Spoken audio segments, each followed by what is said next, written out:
Hello and welcome to the PC Perspective Podcast. This is episode 778, being recorded on June 19, 2024. I'm Sebastian Peak.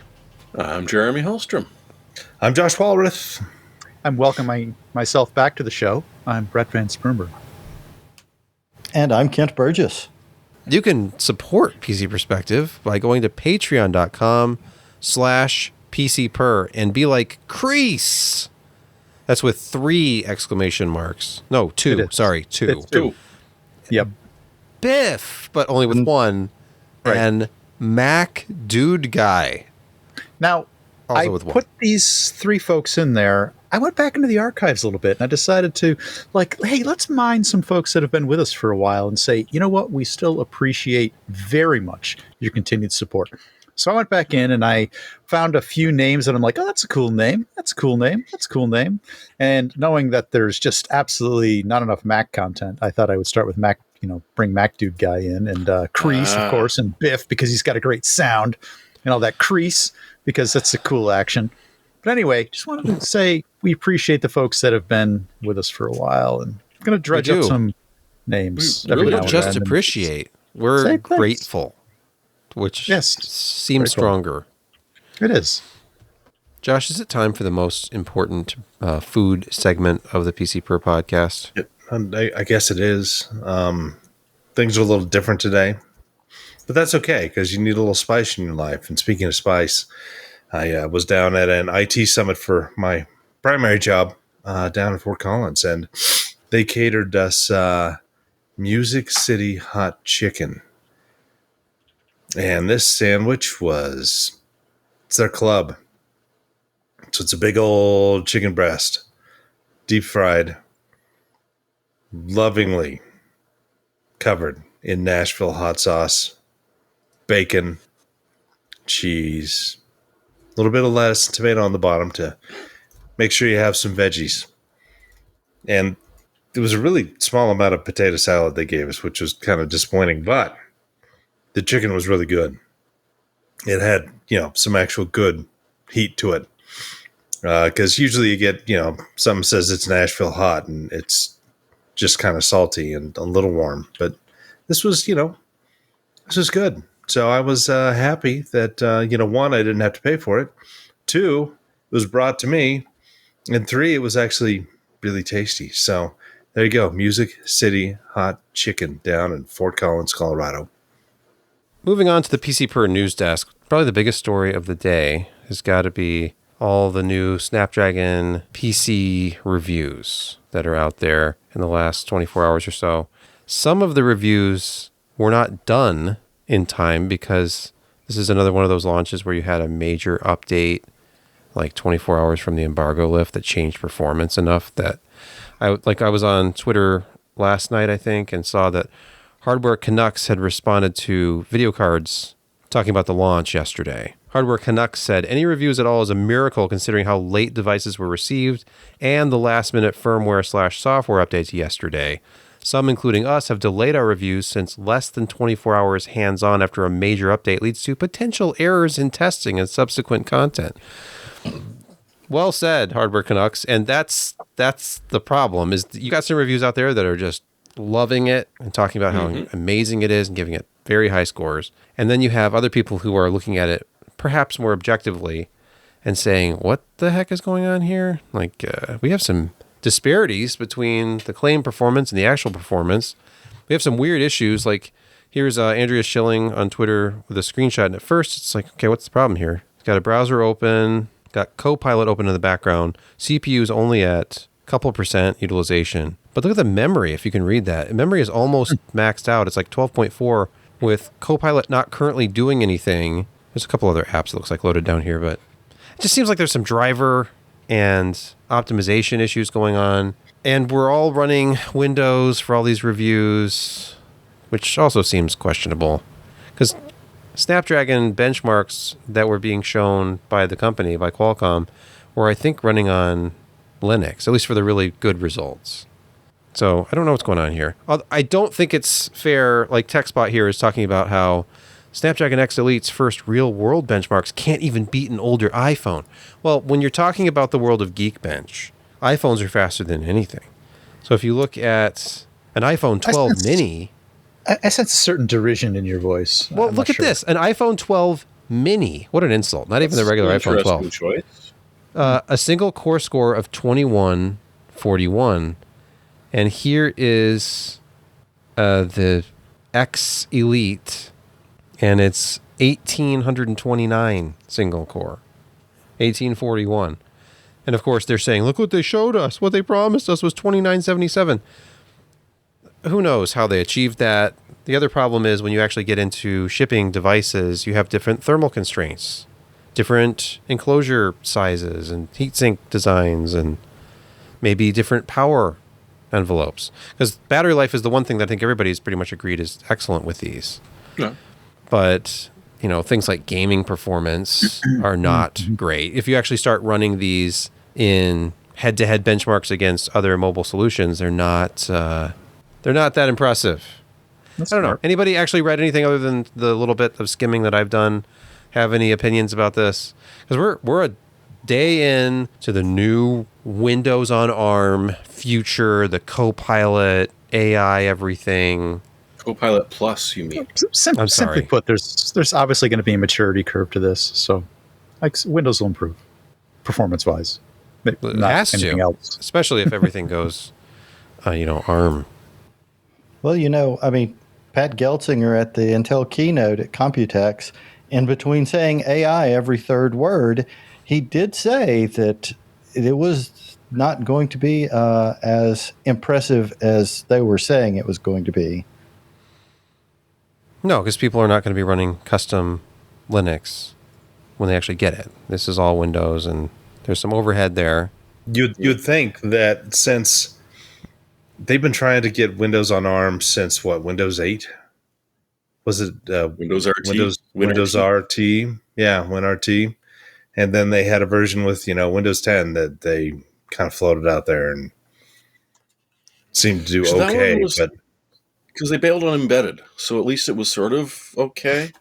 But yeah, that first Windows real time on that Surface Pro, my God, it was not compatible with anything Microsoft put out. yeah, and it's just, you'd think that they would have everything in, that's some interesting audio. We'll let you get that fixed first. I think you should open Yeah, that door. The haunted house. No, there, that was I the guess. door behind you, Josh. Yeah, that was my wife getting my dog out because it was complaining. It may have actually, gone to the bathroom somewhere in here, but I don't know. My walls, they seem thin. But yeah, you would think that after almost 8 years, no, 10 years, I think, Yeah. since they first tried ARM on Windows, that they would be in a far better place, but they just never had. And I think part of that may be, the supposed agreement between Qualcomm and Microsoft that there couldn't be anybody else in the mix with this kind of architecture running Windows until this agreement ran out apparently this year. So there hasn't been a really dedicated push from Qualcomm to. I mean, they've had their own issues with the competition in their own marketplace. It just doesn't seem like they've had the resources to really get a good push out, especially on the software side and working with Microsoft. Because for Microsoft, the more processors out there that can run your code, the better they are. I mean, they probably would love to get back into, mobile. But no, it's really a strange situation now that maybe, ARM is kind of by itself. The agreement's going that they'll work a little bit closer with Microsoft to try to get this off the ground. But I don't know if it's going to be at least, I mean, looking at these results, you'd think it would be at least another year before things are really workable in a mass production, mass selling type thing. I mean, I don't know. Chromebooks, they seem fairly popular, but they certainly haven't taken over. And even though those aren't ARM based, they're x86, it's just still a different OS than Windows. But there seems to be far fewer problems with that than what we've seen from ARM based, Qualcomm stuff and Microsoft Windows. It's weird. Let's go to videocards.com for our next news story. Intel has released eTVB microcode. Now, before you skip to the next story, because this sounds incredibly boring, remember that 13th and 14th gen core CPUs have instability problems. And Intel has actually admitted this and has been working to address it. And there's new, whatever they're calling it, processor base performance Intel. What is it called, Kent? But like default settings. That's Intel simply- default settings. Yeah. Baseline. They call it baseline. I don't know. I don't use late that crap. My computer's still overclocked to hell and back. So Yeah, but you're underwater too. Now, Sebastian, this chart could actually be very useful for somebody who has any one of these CPUs because it outlines those performance envelopes and where they should be set, even if they haven't gotten the update from their motherboard. You're being very kind in calling this a chart. This is a spreadsheet, it's extremely dense. Intel recommendations, Intel default settings. Now go ahead and search through all of these. This isn't an easy topic. It's not straightforward. Now, is your ICC max at the baseline 175? Yeah. I guess this is only an i5. Let's look at. Okay, it still has 400 amps for the extreme profile for the Core i9. The alternative is wait for a BIOS update from your motherboard manufacturer, which those have not all been great because some of them were overly aggressive and reduced performance. We talked about how Falcon Northwest had been doing their own investigations and their own recommendations, and at one point they were saying, do not update to that BIOS. Here are the manual settings that we've been testing internally that actually work, that make our system stable without losing as much performance as... And then another BIOS update would come down there, then that one actually kind of fixed the performance issues, but helped with the... When it's an intermittent problem, I'm sure it's harder to chase down, but I think, as we've said before ad nauseum on this show, Intel reached the limits of what their silicon can do at this process node. Beyond. They reached and then they went a little beyond and a little beyond that, and we're all paying a price for that. Yeah. And I'm sure... But they've admitted it. Down the road, how many of these processors will just be trash? Many. Yes. Because of default settings in the motherboard that nobody knew about, or they just went along with. Yeah, because default settings sounds really boring. Default settings sounds like you go out and buy an HP desktop and that's what you've got. No, default settings for an enthusiast was overclocked to the max. Ridiculous voltages, insane lack of any kind of power limit whatsoever, and running to a thermal limit all the time. You get up to 102 C and then throttle. They haven't met a current droop that they didn't like. No droop. Absolutely. Gosh, it's really no wonder that AMD has been kind of dominating the retail space with CPUs and motherboards right now. It just is, to get that level of performance that they're offering, especially in games, Intel had to really, hammer these chips, and it's just, they went to the ragged edge and then some. And ragged edge, really was a fashion that went out in the 70s, and plus, there's fraying and all these other terrible things and polyester. But no, we're doomed. You're doomed. Everyone's doomed. Josh, we've recently taken some flack about being really just catering to the gamers of podcasts.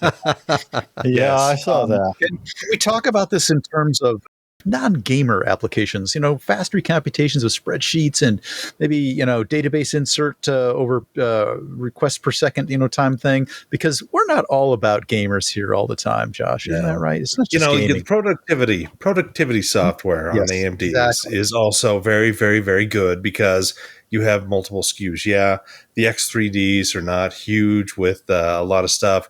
There are some things that it does help with, but it seems primarily it's a big game thing. You might get into some things like, some Esri products because they're just so single channel memory or single CPU core memory dependent that, the extra cache will do better on some of the applications. But Core count is king, pretty much across the board. And a 7900 and a 7950 offered you a tremendous amount of full speed, full fat cores, while Intel is, they have a mix of performance and e-cores, and even their latest high-end stuff. And so, you get into some areas that, the kernel may not be as smart as you hope it would be. And send some of that work to the e-cores that should be going to the performance. I mean, it's going to happen. Because we need a new benchmark. Yeah. How many bison per second can it count? Or how many tourists per petting bison? Well, yeah. Don't post those videos there. No. In our next news story, NVIDIA has announced SFF-Ready graphics card and case guidelines. Now, this actually will tie in neatly with a story, a review from Kent later, because I think he was exploring this SFF-Ready guideline without even knowing it. Yeah. So there are cards ranging from the RTX 4070 up to the 4080 Super that meet new guidelines. I'm guessing that means under 2.5 slot width. Yep, it's a 50 millimeter thickness, 2.5 slots. 300. Still got to fit that 12-volt high power in there somehow. Well, there's probably a guideline for the cable arc, the flex, because it shows 151 millimeters. Yeah. I feel like that's deeper than the card. Of course, the card that is SFF ready looks like a 4070, like Founders Edition card. Yeah. But there it is. Those are the guidelines. And if you're using a card that's, say, 58 millimeters, you might run into some clearance issues. Again, we'll talk to Kent about his latest small form factor case exploration later. But it looks like everybody signed on to it. Speaker. The case manufacturers, the major people, Vantex, etc., and the GPU makers have all signed in. So you should expect to see more and more of this. And look, it says that 151 millimeter height, it includes space for power cable. Indeed. So there you go. I was suggesting that you might want to, try this out. Do a small form factor build. Yeah. I wonder if anybody on staff would consider doing a small form factor build with a case that supports this new standard.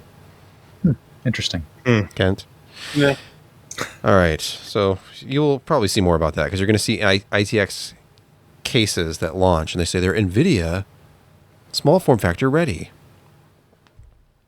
Like some standards are good, for lack of a better word, because and I'll show you here later, there are just some absolute monstrosities out there. And yeah, for something as constrained as this, having some basic do not go further than this is a really, really solid choice. And we could probably look at other areas and think that maybe that's a good idea too. Hit 600 watt graphics cards with a crappy 20 gauge wire. Speaking of very small graphics cards with tiny 12 volt high power connectors, there's this Chinese company, Zephyr, who has launched a ITX-sized 4070 called the Sakura Blizzard. It is 172 by 123 by 42 millimeters. It looks like one of those Fury Nano cards. Amazingly small. Yeah. It's probably toastier than the Fury Nano, though, which is kind of scary. Does it have a pink PCB? It does. Yes. Let's see the back. Does it have a back plate? Come on. Oh, is it? Oh, wait, no, it looks like it's pink. Yeah, but is that like a cover? This must be a prototype. Because that looks like PCB. Really small. Oh, yeah, it does. We need to see a teardown. I'm sure Gamers Nexus will cover this card if they possibly can. They might go to the factory and see how they're made. They could. Seem to have a thing for the, I don't know if that's what that category is, waifu cards. I don't think Zephyr's sending cards to the U.S., though. No. Well. At least non-Newegg Marketplace cards. Right. Okay, let's move to the next news story. Microsoft says a bug causes Windows 10 apps to display open with dialogues. So when you right-click on a file and it says open with, That's even though something is default, the application apparently it pops up open with. I've had this happen on PCs before that were completely trashed by malware, but never on just normal PCs where it actually has no file associations malware left anymore. Oh well, no. See, Windows 10 is the one having the problem, right? Yeah. What if Windows 10 just becomes unusable over time with constant, that's what they're working on, unavoidable updates that cause issues like this? Microsoft has added a new entry to the Windows Message Center stating that since the April KB 5036979 preview update, attempting to use one of these tasks will display an open with dialog box. Yeah, well, explain why Edge is the first choice on every single one. Would you like to open this with Edge? No. Okay, but would you like to? Just try it. Try it, and then set it as your default browser. Yeah. We want to win you back. They don't have to win us back because we're not on Windows 11. We're still on Windows 10. Mm-hmm. They're trying to force the issue, though. Mm-hmm. Let's talk about a company that I think I'm only aware of because of Kent. So I think, don't you use an ID cooling product? Yes. In your SFF test bed? So yes. they have a 360 millimeter Pro liquid CPU cooler. That's all business. Jeremy posted this. There was a review over at Tweaktown. There's no infinity mirror. There's no RGBs. There's no fancy stuff. It's just basic black. And it'll run you $60. Did you say no RGBs? There aren't none, no whatsoever. Okay, let's look at radiator thickness here. It's 27 millimeters thick, so that's pretty standard. That's aluminum radiator. 365 millimeter tube length. Your standard kind of sleeved looking tubing. Decent airflow and per pressure. Not crazy pump speed, only 2,800 RPM on the pump. Fans are 500 to 2,000 RPM. It says 82.5 CFM. I'm guessing that's at max. Yeah. Noise and levels. so is the noise level. Yeah. Noise levels. That's hydraulic bearings seem so good on paper. And lots of photos of the packaging here. This looks a lot like Fractal Design's old design. Interesting. That's bottom does sometimes too. supposed to make a reappearance. So yeah, it's But these are mostly all cool, right? derived from Asetek Designs anyway, so there really isn't. There's a way- couple of them out there. Well, Deep Cool is one of them, but this isn't that. So the Deep Cool towers, pump towers, are a lot taller because they have two chambers. But this does seem reminiscent of some of those older designs. I can't fault this. At $60, it just seems like kind of and one of the neat things, great deal. all the tubing and the pump power cables are 18.5 inches long. Yeah. So you're not going to be stuck, oh crap, it won't reach this part. No, it's going to reach. So it would actually work in an oversized Asus case, Yes. for instance. These thermal results are excellent. Nice. It's very close to the top of the chart. It's right behind the Lian Li Galahad, which I've used one of those before. I think I did a review of one a few years ago. Those are excellent. It's right behind the Corsair iQ H150i Elite Capellix Extreme. Well, I guess Beating that's out the extreme MSI. mode. beating out the that's- MSI Core Liquid. 100% Liquid, sorry. fan. I mean, it's It within a starts to few. It's not the absolute best, but it is really good for $60. Yeah. Okay, so yeah, check it out. What is it again? It is the ID cooling. FX360 Pro AIO CPU cooler from ID Cooling. Okay. And it's a price $60. where if it goes sideways, I mean, you don't really care, do you?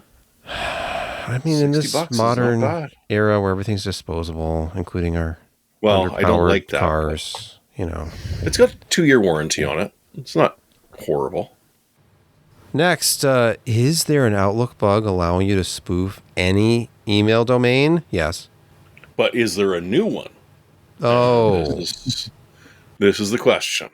So this researcher has come up with something that he feels is horrific, and that, he sent out an email from security@microsoft.com. And he's upset that Microsoft just closed his ticket saying that he couldn't reproduce anything. They couldn't reproduce it, which means he hasn't made many Microsoft support tickets because that's one of their favorite things. But I thought that it was worth bringing up, one, because it is possible. This is a new one. He's included no technical details whatsoever. Did this pass SPF as a soft fail or a hard fail, or just as nothing? Does DKIM actually work with, there's literally nothing in the way of information. I mentioned that in the post, but I also wanted to just remind people, don't trust email. Period. End of sentence. Do not trust your email. There are so many ways to make it look without even, going for a Cyrillic character that looks exactly the same as an L, but is not. There are just so many ways to spoof things that don't trust your email. Remind everyone not to. And whether this is new or not, it's something you've got to be really aware of. Learn your headers, kids. I'm not going to challenge anybody else to follow in their footsteps, but we had a fan, I'll name him, CR Pull, actually email us and say, oh, by the way, you're susceptible to this particular Microsoft bug. And he emailed us from our own domain. So he was crpull@PCPer.com to get our attention. And I'm not going to deny the effectiveness of that because it actually worked. And I went in and I'm like, see, my point exactly. Didn't I turn DKIM on? Shouldn't this have been caught and flushed?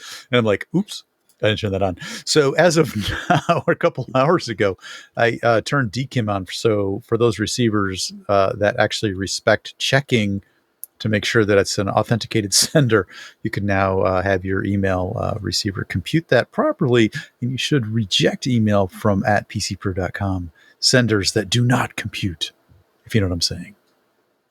We are right in the middle of insecurity corner. I forgot to announce that before that last story, but we are. Just trust me. Next story, Exactly. ARM's memory tagging extensions need a helping hand. They really do.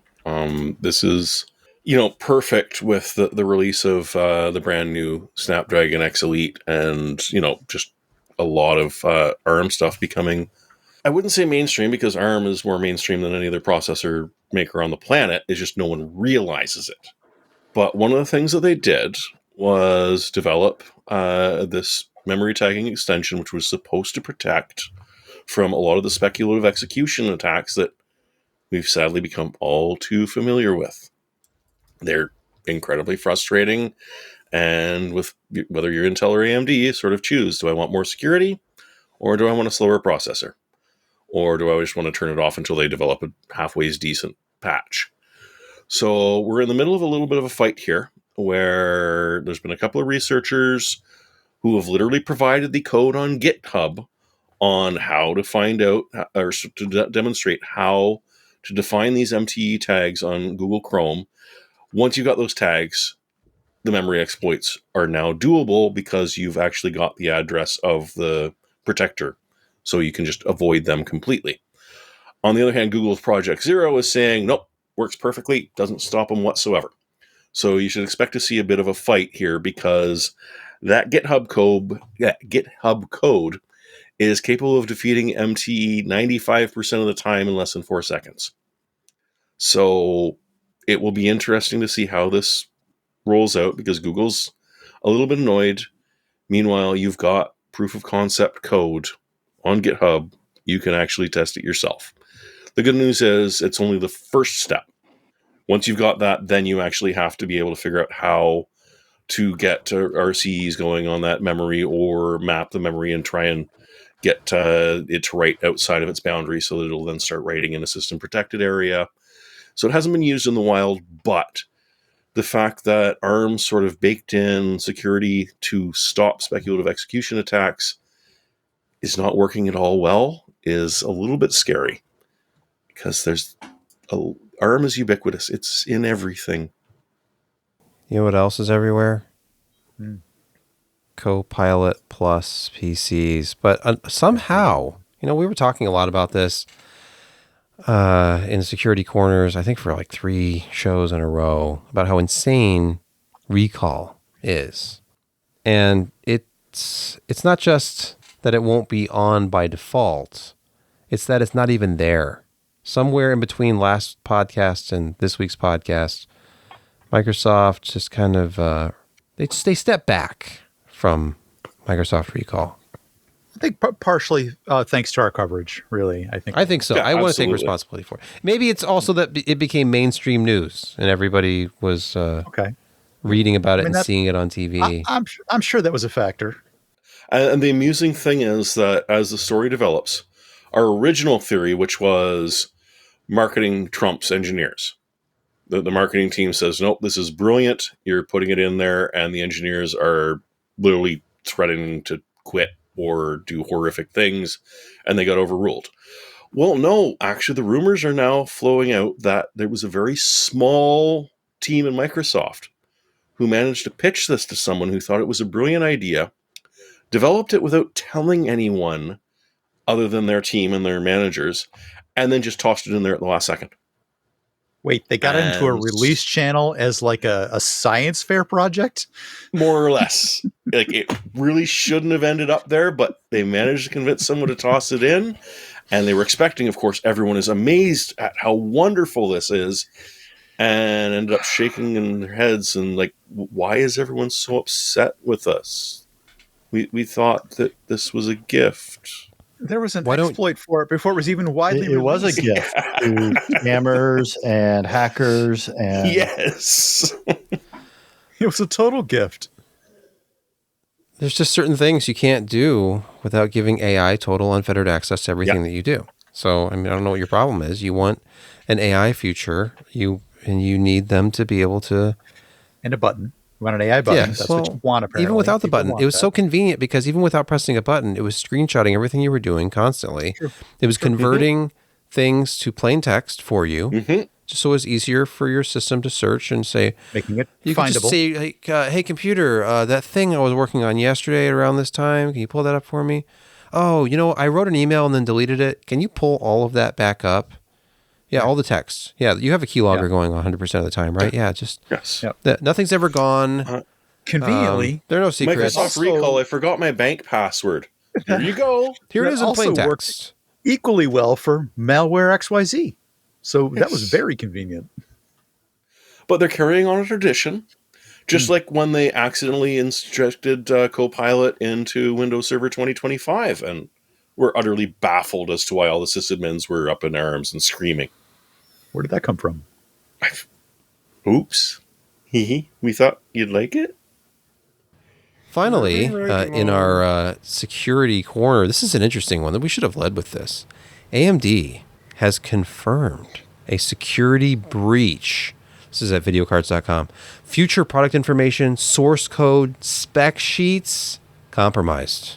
I think This we're is going why to I start. like the video cards, by the way, this because I picture? think we have an idea of where they get their information from. From these data breaches. Well, I mean, video cards has always got the inside scoop. But yeah, They cite their so- sources most of the time, like even know. this article here. Some Breach of them even forums. exist. Yeah, breach forums. Just videocards.com. It's just But yeah, it was originally spilled as AMD employee data had been accessed. And so AMD was sort of started out with, the usual. You deny it, then you apologize, and then you try and figure out what happened. Except that it turns out that, it actually looks like it wasn't just employee IDs and, job titles and that sort of thing. We're looking at firmware, source code, possibly finances, spec sheets. So, everything we want to see. It's just that we're not so rude as to go and hack in to get them. So it'll be interesting to see what comes of this. Note the name of the moderator here. They call him the Intel broker. Yeah, he's got a Twitter account. It's actually terrifying. I want to know more about some of these future products, like the Yes. 70 millimeter thick frame stiffener ring. It's also a I think they're 60 bragging. It's millimeter only 69 millimeters thick thick. frame stiffener ring. That's an engineering stage, by the way. It's not in production yet. The 70 may not millimeter make it. is in production. I had no idea that AMD was into making that type of product. Yeah. They're going to At take those on sizes, Hitachi it may soon. not be what you think it is. I don't know. I need to do a mental conversion of, is that circumference or Diameter? Yeah. Yeah, Inside, outside. I feel like this is it's got to be a diameter, right? Well, how big would that be? Maybe not. I mean, it says 0.70 millimeters. Oh, it's zero. 52.1 by 0. Okay. This is that's something weird. else. This is something very else. Small shim. It's practically shim level. It's not what you think it is. No, it's not. No. Let's move to gaming quick hits. And the first story, I read this. I follow PCPer on Twitter. You should do that too. At PCPer on X or whatever it is now. I saw a story and my heart skipped a beat. I couldn't believe what I was seeing. I have been hoping and praying for Final Fantasy Tactics to be remastered, to come to Steam. I mean, there's so many Final Fantasy games you can play on just about every platform, but for some reason, Except Tactics is one. This one. iOS and Android, but after that, nothing. No way to play it on your PC. No updated version for modern consoles. And it is And such my God, a they spent so much phenomenal effort on those sprites to make them look different depending on the job you were running. Yeah. Right? But they were little tiny. They did a really great job with remastering, remaking Tactics Ogre, except for the gameplay. It was a regression there, but it looks fantastic. You can get it on a PS5. I looked at that and said, okay, you can do this with Tactics Ogre and, admittedly make it worse. But what about Final Fantasy Tactics, which was based on Tactics Ogre? It was the same developer. If this is true, and unfortunately, there are some conflicting reports here, because we have one person saying for sure it is in development. This is Jason Schreier saying the Final Fantasy Tactics remaster is real and happening. But just a few short months ago, Tactics director Yasumi Matsuno said currently there are no plans for remastering Tactics.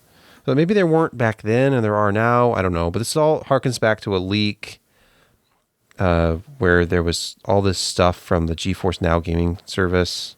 Yeah, this was like 3-4 years ago almost, I think. And they came to fruition. Final Fantasy VII Remake, Final Fantasy IX, which I know that got some kind of a re-release with, upgraded, some of the upgraded visuals, not the backgrounds though. So, and Tactics was listed as well.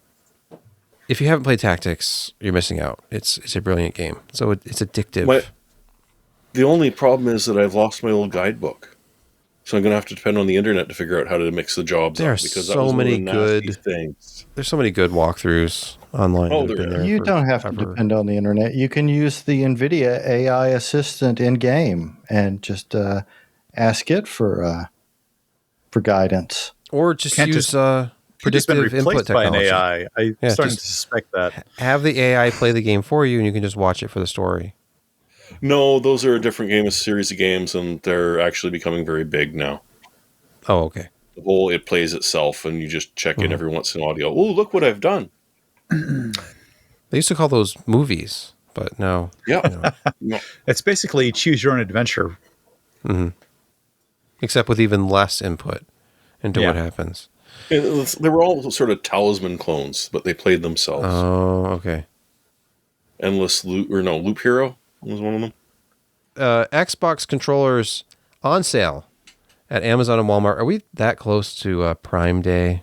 I'm sure we're going to have a deluge. I'm not of really sales. sure, but these are down below $50, $47 in a variety of exciting colors.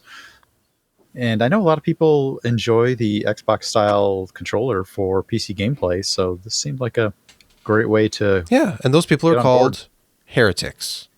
Yeah, that's them. That's them. But some people enjoy that sort of thing, so this is a way to do that. I will admit, that kind of person. It's very convenient to have judgment, one of those but you're controllers, wrong. especially if you dabble with emulation at all, because they're just supported by default in everything. I have never heard of the title that is listed next. Is it just called Banana, or is it Banana. Cooking Game Banana? It's just So banana. you click things with a banana? Yeah, it's So- a picture of a banana.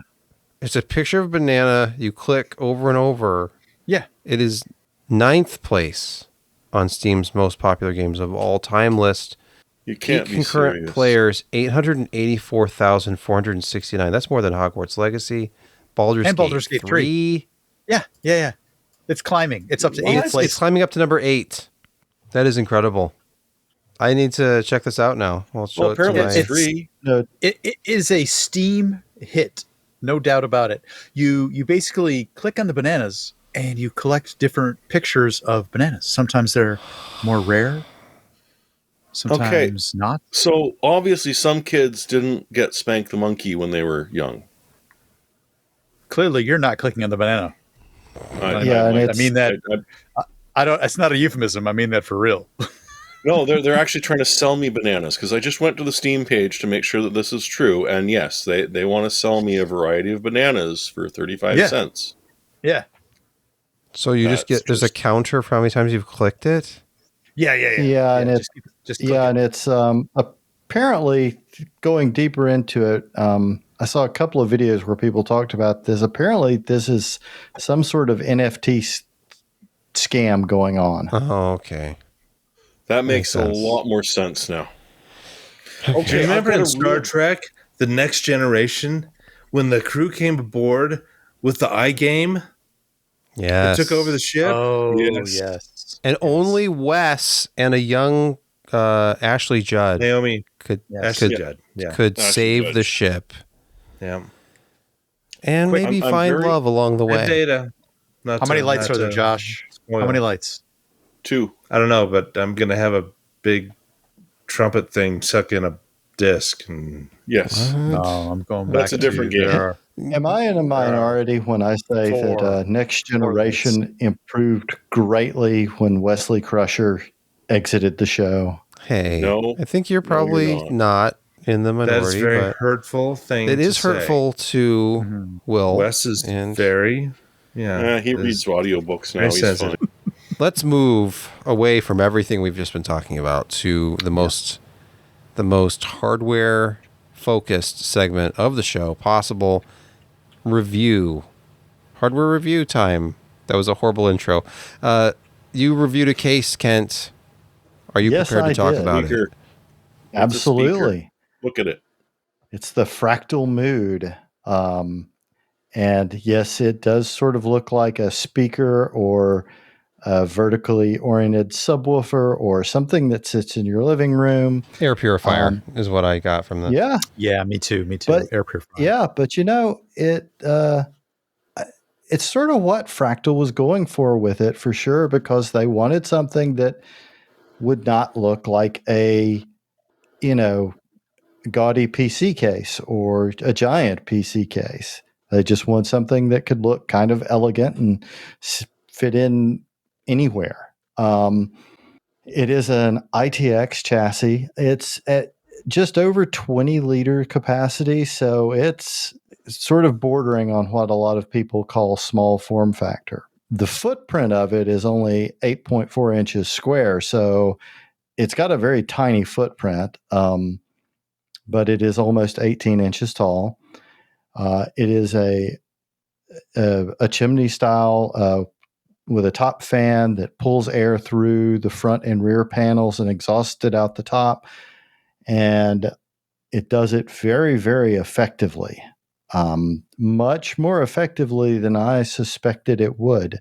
I kind of thought when I saw that top panel that was in the last photo, that mesh pattern was going to be a little dense and it was going to be hard to get the air through there. But Fractal solved that by the addition of a 180 millimeter, 38 millimeter thick fan that spins up to 1200 RPMs. Don't spin it that fast. Let it run about 800 and you're good. The case was exceedingly easy to build in, as easy to build in as any small form factor case I've ever used, mainly because the entire outer shell just lifts off and you've got essentially unrestricted access to the inner shell. Oh, okay. I do like that. Yeah.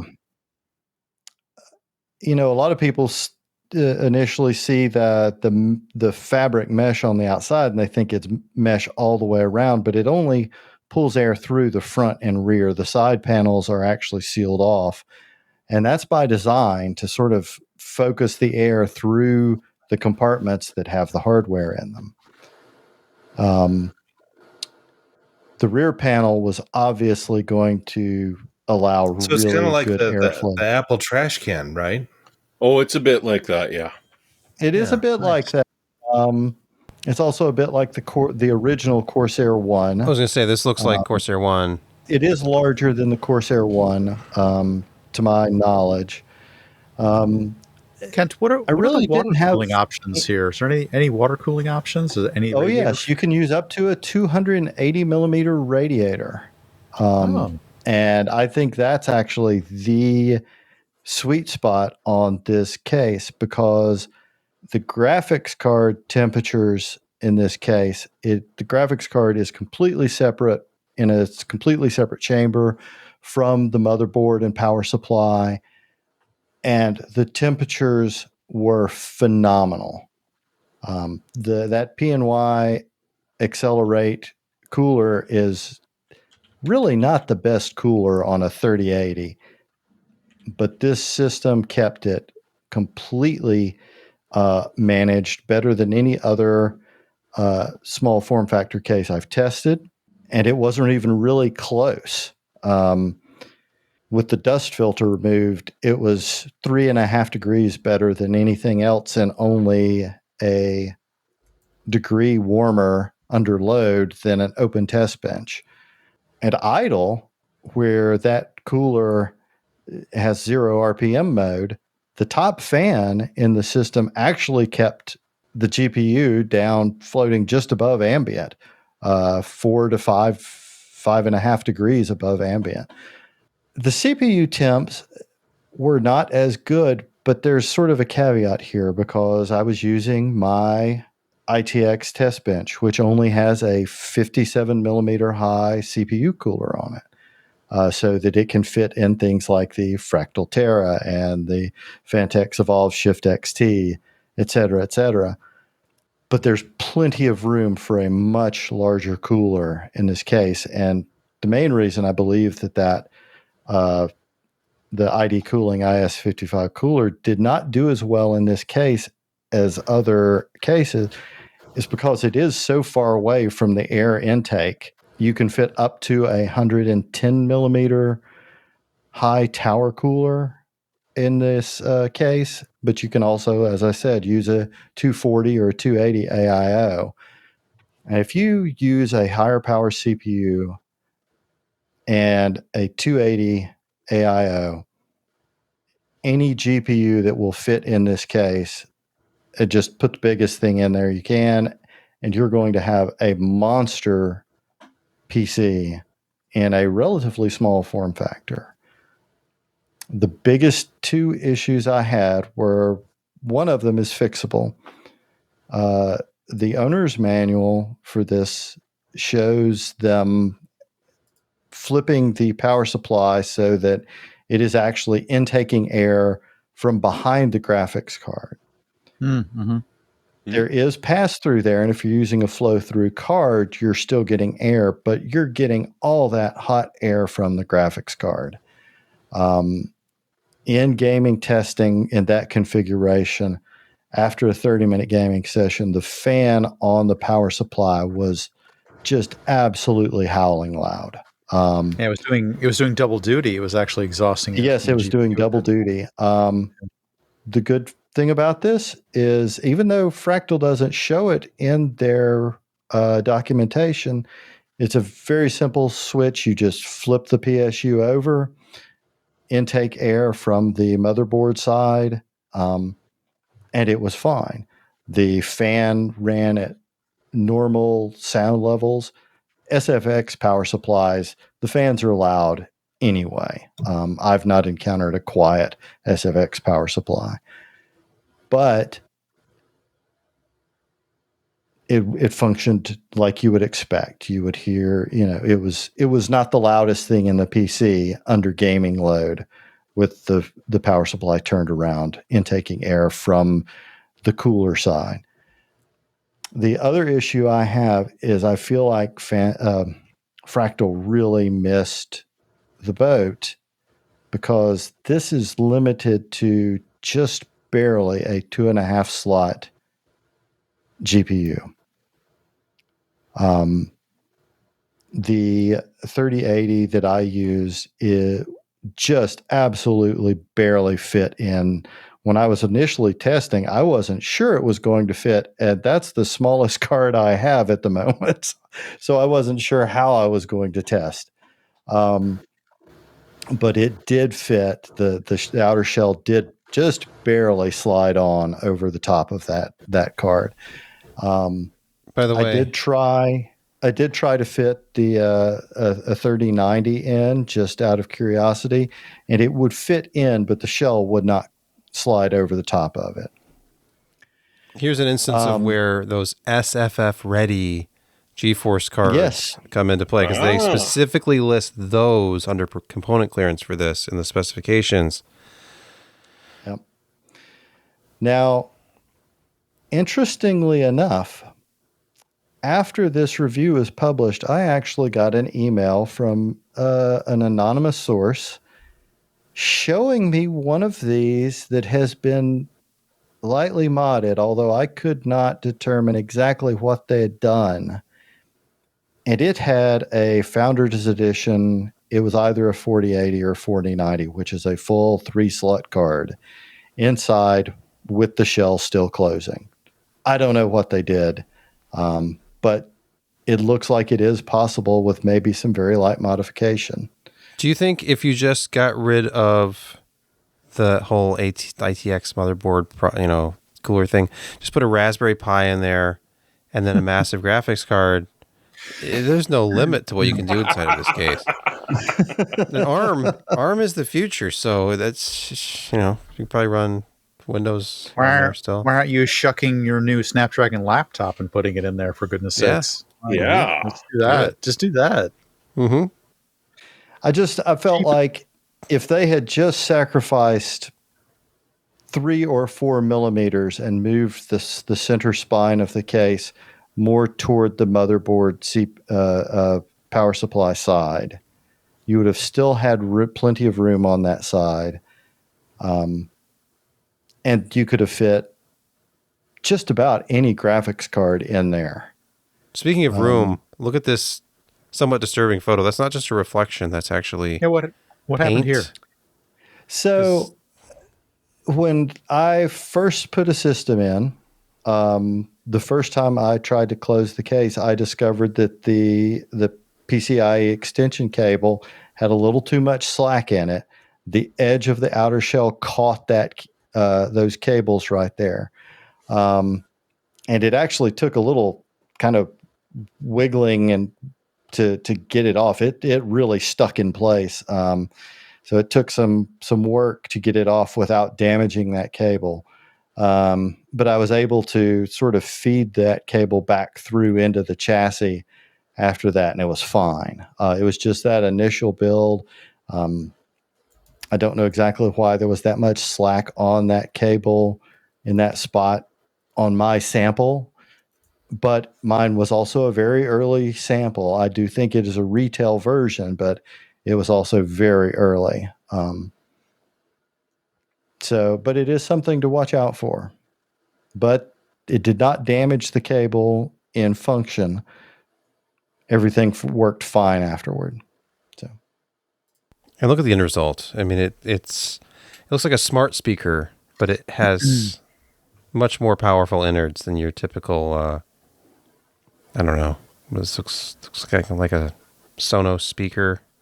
It's practically a desk accessory. It's really yeah. Well, that's really how Fractal wants to position it. I included a lifestyle photo from their website up here, and look, it's just part of your modern workspace. Monochromatic existence. Mm-hmm. Yeah, well, in their Computex suite, improve. in their Computex suite, they actually had one displayed in like a living room style environment next to a TV that was mounted near a fireplace. And it didn't look out of place, but yeah.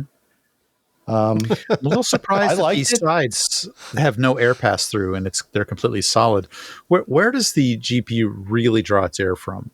Is it pulling it in from It draws the front side or the bottom? Or it draws it going? from the back, and it sits right against the back panel. Oh, okay. Um, I didn't really understand the orientation. Okay, I understand. I got it. Yeah, it sits right against the back panel. It gets basically unrestricted Right. fresh air through that got it. panel that you see right there. You can leave the dust filter in or take it out. There was a 2.5 degree load difference with the filter out, but I think I would probably leave it in this situation, just because the graphics card is right there. And it's also, in most situations, going to be facing the wall, which is the side of the PC that rarely gets cleaned.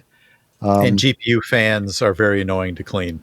Very annoying. Well, we're going to learn about exciting development in GPU fan cleaning in a very short order, because I'm going to be finishing editing Josh's latest review that will change that possibly forever. Change my life. Change my life. Let's do it. Yeah, I really, as far as the Fractal Mood goes, I wish it could have been shorter, but I also don't think they could have done everything that they did and made it shorter. They would have hurt the GPU compatibility. Also, all the I/O is on the bottom, on the underside. I like that on the bottom. You have to flip it up. Yeah, it's so convenient down there, Brett. Look, I have the Thermaltake version, essentially bigger, but all the I/O is on the top, and all of the cables come out the top, and you have to have extra long cables to reach wherever you're going. Yes, I like the idea. I would rather them be on the bottom than the top. Yeah. Okay, but me too. They do tuck away neatly, and the nice thing is, as an example, the SUPT Meshlicious. The GPU sits vertically and the access to it is at the bottom, and you have to use essentially a right angle DisplayPort adapter because it sits so close.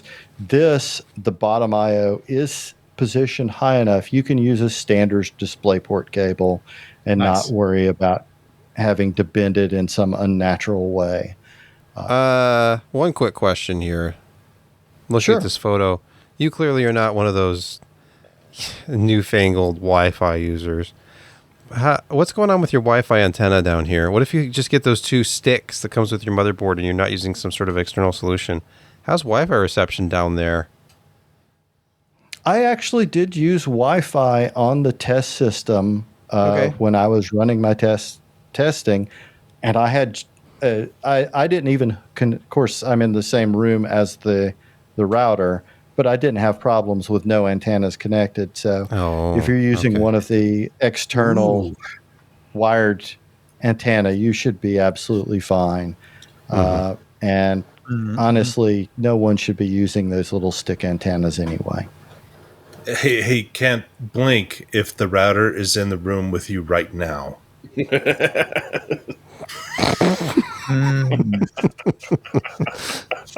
All right. Well, definitely go to PCPer.com to see even more photos and read even more in-depth coverage of this. And by the way, it received our coveted gold award and find out exactly why, because he's very eloquent in expressing his opinions about this case at some length, as I was, pleased to discover when I opened up the Word document and saw how much text there was in there.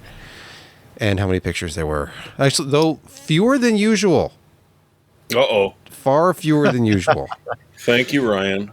Let's move to picks of the week. Josh, I know you've been itching to talk about this. Itching. I got a hold of one of these. I completed a video on it.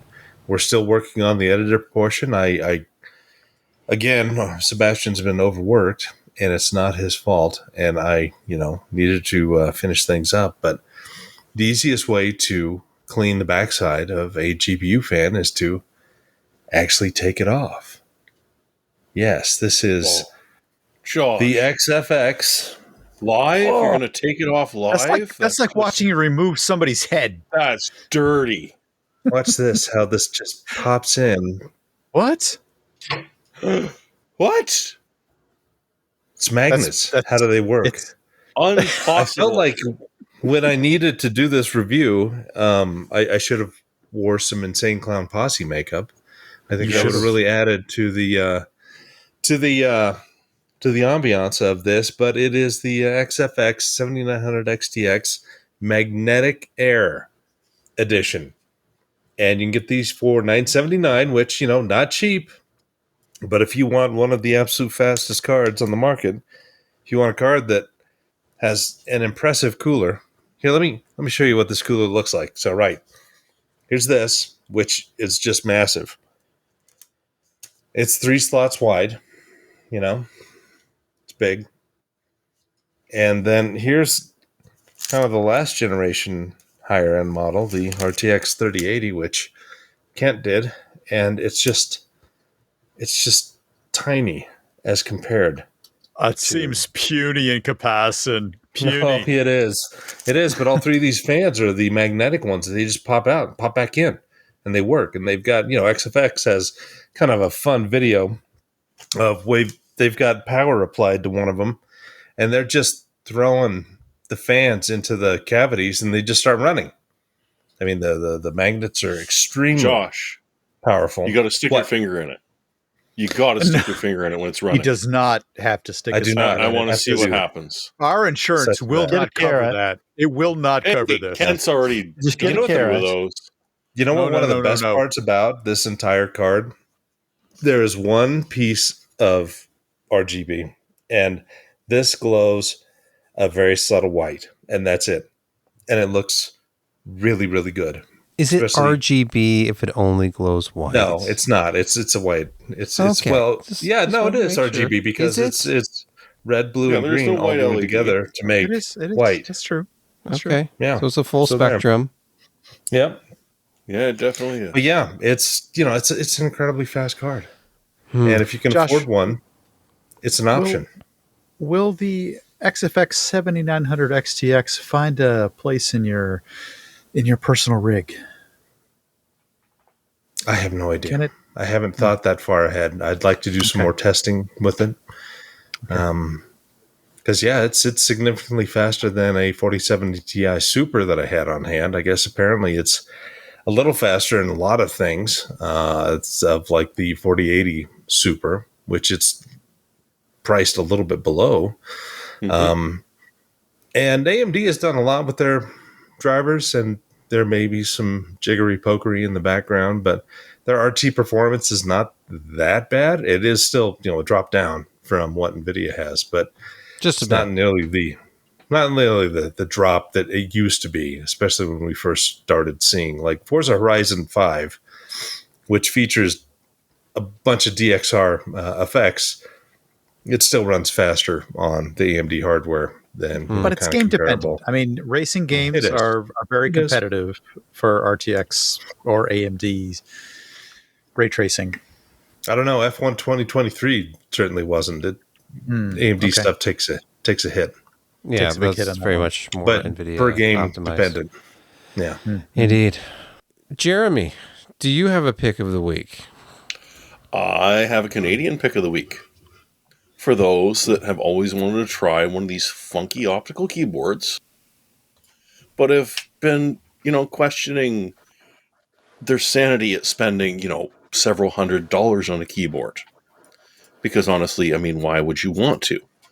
But the Razer Huntsman from Canada Computers and Electronics in the store is $200 off. It is $99. If you order it online, it's $150. But this is one of the optical switches that we've sort of been intrigued by over the past, because instead of being purely mechanical, they are analog, and it trips a totally programmable threshold for the keyboard to activate the switch. And it's fully RGB'd, unfortunately, but you can turn it off. And it's a full keyboard. It's not 60%, it's not 65%, it's not 69%. It is 100% with some fancy switches and bells on the top, double-shot PBT keycaps, and at its normal selling price of $300, you would need to have a really, really hardcore, Nathan level keyboard fetish. But for $100, this is interesting. And even if you're going to order it online, $150 off, essentially half price again. Yeah, you're sort of tipping the scales, but not bad. So I'm moderately tempted just to sort of try it out. See if it's louder or quieter than the one I have now. It's a good deal. It's $129 to $99 in the US, so it's not that much. Yeah, well, guess what? Right. It's a lot cheaper up here. Yeah. So it's good. I don't think this sale is going to last very long, especially not with the. It's essentially as long as supplies last. But if you're up here in Canada and wearing America's pants, then hey, if you're really into these keyboards, this is the time to grab one. Nice. Brett, your pick. I feel like I'm channeling a little bit of Josh's bread and butter on this one, but if you've got a PC upgrade in your future, and by upgrade I mean like a friend or a family, maybe who's rocking in a slightly older platform, then maybe PCIe 3.0 for your M.2 slot is good enough for storage. Why not spend a little bit less? Get a Samsung Evo 970 for $68.75. Holy a terabyte. Crap. That's nice. A terabyte of Samsung 970 Evo for only $68.75. Now, admittedly, it's PCIe 3, so temper your expectations, but it's still a fairly good deal at this day and age, especially with the price of NAND. I was going to say, does that scale? Do they have sales on the 2 and the 4s as well? No, this is just the 1 terabyte. Apparently they have buy 2 of them. Apparently they have a Jeremy. I'm going to explain this to you. Apparently they have a cache of them. For the rest of the world, they have a cache of. Mm-hmm. They got a cache and they want your cash. Yeah, we're overstocked on the 1 terabytes, and we're going to pass the savings on to you. Josh, you buy were 2. saying RAID 0.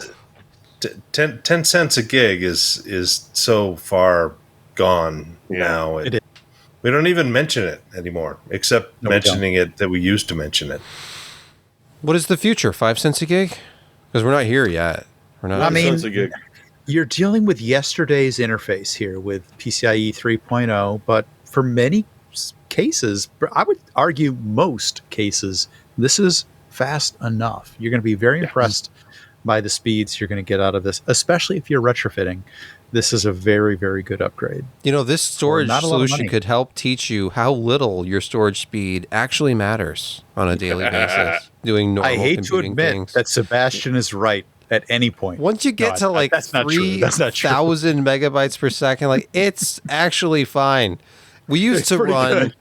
I used to run multiple SATA SSDs in RAID 0 to get a quarter of this speed. And optimistically, that was 600 megabit. Optimistically, yeah, it was more like 450 to 500. Correct. And then it was a couple of them, and you're risking all your data, and it was not good.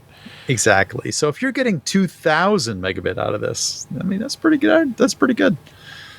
All right. Well, we have one more pick, and it's from Kent. What do you got? So, while I was doing this review, a tripod that was pretty highly rated on Amazon that Elizabeth got me for Christmas a couple of years ago, I noticed that it looked like it was not sitting correctly. And so it had the multi-position legs on it, and so I adjusted the leg that was sitting askew, and a piece of metal fell out of it. That was the latch that the leg locks on. And so I got my 35-year-old plus Manfrotto tripod out of the closet and used it for the rest of that, the photos that I took there. The Chinese brand tripod is no longer under warranty. There's no replacement parts available. So it's essentially trash at this point. And I looked, and you can find on Amazon, still made in Italy, Manfrotto tripods with a 10-year warranty for not a tremendous amount more than those cheap Chinese pieces of crap. But so much better. And like I said, the tripod that I'm shooting off of right now is at least 35 years old. And it still functions just perfectly. Yeah. It's The annoying. Schneider ball head that's on it is also about 30 years old, and it's made in Germany. So anyway, there's my political diatribe for the week. You said Schneider. I mean, they wear a fair amount, but they're definitely worth it.